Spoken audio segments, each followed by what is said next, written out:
আজকে এত মাছের সাথে সাপও কিন্তু চলে এসেছিল, আমি তো দেখে পুরো ভয় পেয়ে গিয়েছিলাম। বর্ষার জল এত পরিমাণে বেড়েছিল, আমাদের এখানে খাল বিল মাঠ পুকুর সমস্ত কিছুই কিন্তু ডুবে গিয়েছিল।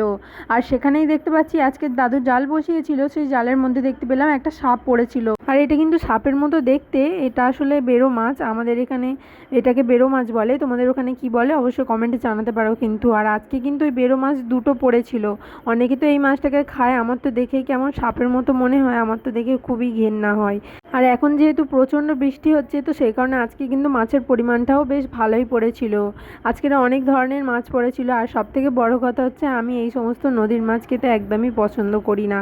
আর আমি কিন্তু মাছ খেতে না ভালোবাসলেও আমার কিন্তু মাছ ধরা দেখতে খুবই ভালো লাগে, তো সেই কারণে দাদু যখন জালগুলো ঝাড়ে আমি তখন দেখতে চলে যাই। আর আজকে কিন্তু অনেকটাই মাছ পড়েছিল, আর এইদিকে কিন্তু সবই জ্যান্ত মাছ রয়েছে। তো তোমরা কারা কারা এই সমস্ত নদীর জ্যান্ত মাছ খেতে ভালোবাসো অবশ্যই কমেন্টে জানিয়ে যেও।